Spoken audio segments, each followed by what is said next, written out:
What's going on, everybody? Cryo here. We're back with another dungeon walkthrough, pull by pull.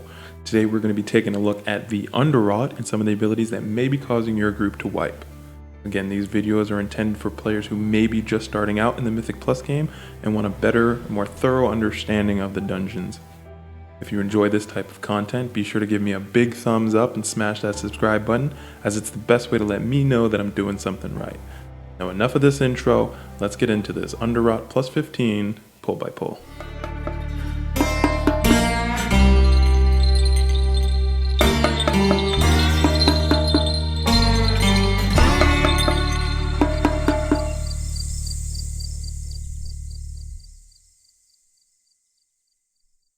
Alright, let's walk through this Underrot. The first pull here is a doozy, but only because it's not a bolstering week. If it was bolstering, we absolutely would have split this up. Now, the first mob to note here is the Fetid Maggot. Dodge that Rotten Bile or stop the cast with a stun. I use Imprison here. And with this Blood Matron, dodge that Savage Cleave. Do not be in front of it. It will put a nasty dot on you. Third mob to note here is the Devout Blood Priest. Although not terribly difficult to deal with, make sure you're interrupting Gift of Gahoon and Dark Reconstitution. Now, because this route requires us to pull these ticks to get to the pylon, it's important to note that the bleed they put on you stacks and does a lot of damage, but they also explode when they die. So if you realize that your healer's struggling a little bit and you're a DPS, stagger their deaths. Don't just blow them all up at the exact same time. Now with this first pylon here, it's either going to be the Mind Flay guy or the Fear guy. Handle them exactly the same way. Kill their minions, drag their bodies to the first boss, allowing you to skip a tremendous amount of trash. And now for the sake of this video, I decided to speed up the boss fights and slow it down on important mechanics that I feel a lot of people forget. The most important one on this boss is you want to interrupt that Blood Bolt as much as you can. I realize this can be difficult sometimes in a pug, and this is where I recommend people getting add-ons that track their party's interrupts. That way you can say, hey, if this Demon Hunter is always kicking first and you're tracking his CD, you know when to kick because you know he'll probably kick this one. I mean, it's not ideal, but it will help alleviate some overlapping. Now this next pull after this first boss, you want to stealth through this. You don't have to, you can get through without stealthing. It's just sometimes the ticks run all over the place and it can get real crazy real fast. But stealth through and then just handle this next room pretty easily. There's a lot of trash. The Living Rot's not too terrible to deal with. The Disease Lashers they're not terrible if you have a monk in your group or a paladin that can dispel the disease, but if not, you definitely want to focus them down first. Now, Feral Blood Swarmers here, they will fixate on a target and just go to town on them. You can see here it's on the rogue. Now, if you're a rogue or a warrior, somebody that can handle it, you know, face tank it for a little bit and get it down. If you have to kite, do kite, but I recommend you kite near your group so that they can help cleave it down. Don't run off to East Guam because then it's just going to be on you for even longer. Again, pull groups that you think you can handle. If you have AoE stuns, it's not bad to do multiple lashers or multiple blood swarmers together. Just make sure your group can handle it. Now with Kragmaw, you typically always want to pull this guy with Hero. If you don't have Hero, I recommend continuing on the dungeon, pull more trash, even do the Spore guy, and then come back to this guy. But we had Hero up, so we decided to use it. Now one thing to note, this Frontal Indigestion can be dodged. If you're a warrior, you can Heroic Leap away. As you see on the Demon Hunter, I leap away. On the monk you can roll, but you can dodge it. It does help the fight move on a little bit smoother. The healer can save some mana for this tantrum phase where it is an AoE. Everybody's taking damage and it's a bloodbath. If you're a mobile DPS like a hunter or a rogue or a demon hunter and you're a quick person, be the one to go get the ticks. Don't make your mage who's standing in a rune of power go get them. But if you're a mage and you are standing in Rune of Power and nobody's getting that tick, be a doll, blink over there and go get it. Now, pretty easy boss. Now with this pylon, we don't drag him anywhere, so we just face tank him right here. No sense in trying to go over the malicious growth or anything. You can dodge Spirit Breaker with most tanks.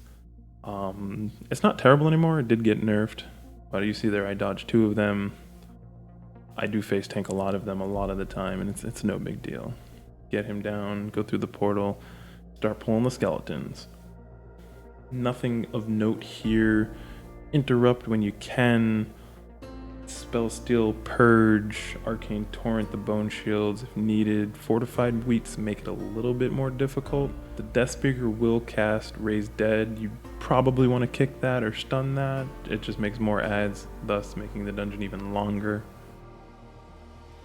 Now with these grotesque horrors, again, if your group's low on kicks, you can also stun these guys. Blind works.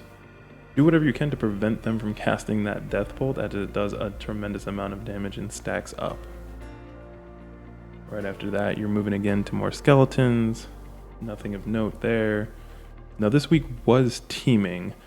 So you see here, our rogue will actually blind the Death Speaker and will pull the 2 defilers together.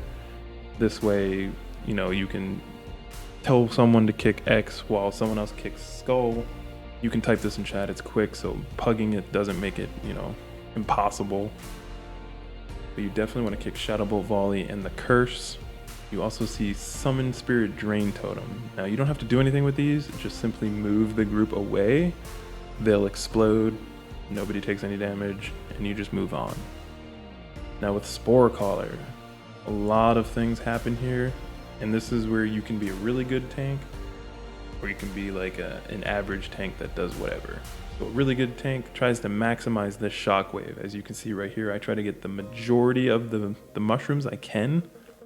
That way the people with upheaval don't have to move too far or worry about, oh, we're not going to get all these spores, right? Try to clear a majority of them with your shockwave.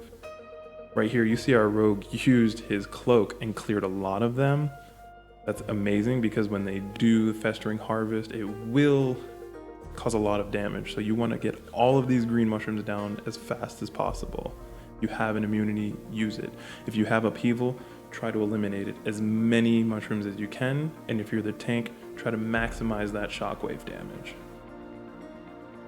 Move the boss, don't tank them in one spot only.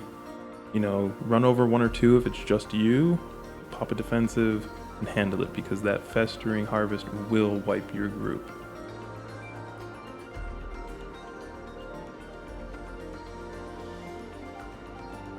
So we decided to go the super safe route, and we went to the left.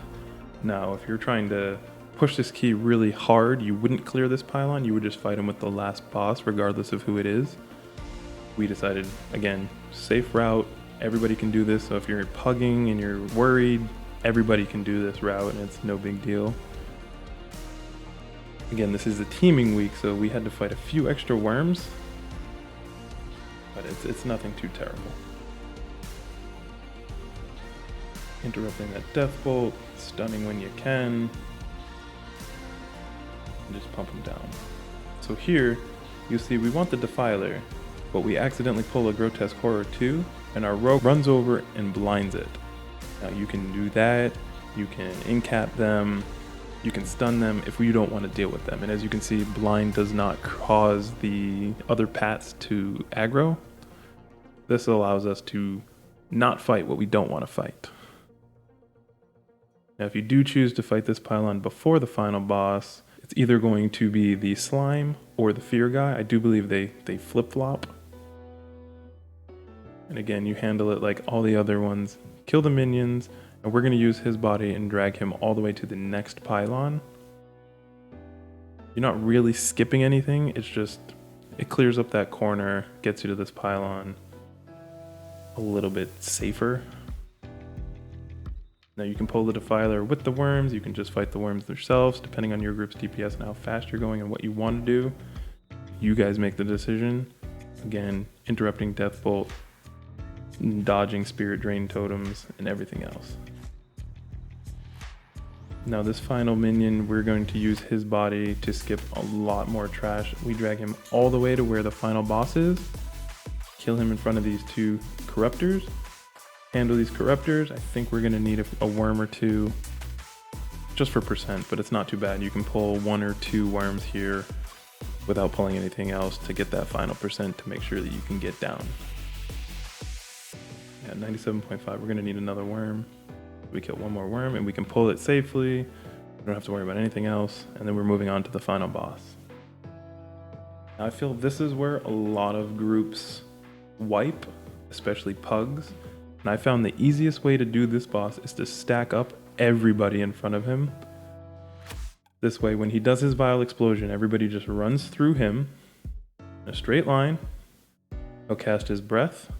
It'll all go in one direction. And as the tank, you want to pull him back a little bit further and then immediately spin him around so he's facing the exact same way that he breathed the first time. Rinse, repeat. The rest of the fight is very easy. If you get a giant gold ring, stand on your friends to dispel each other and kill these blood visage. They are what kills the boss. Kill 6 of them, kill the boss. Too easy. There you have it, folks. The Underrot completed with a safe route that I believe obtainable by most pugs that are just trying to get their 15 weekly done. If you're enjoying this type of content, be sure to leave me a comment down below and a big fat thumbs up on this video. To see more, remember to subscribe or catch me live on Twitch. I stream Mondays, Tuesdays, and Wednesdays starting at 8 p.m. Eastern Standard Time. I also have a Discord where I post viewer content such as transmog, mount, or achievement runs, all of which will have a link down below. Appreciate you guys for stopping by, and remember, stay frosty.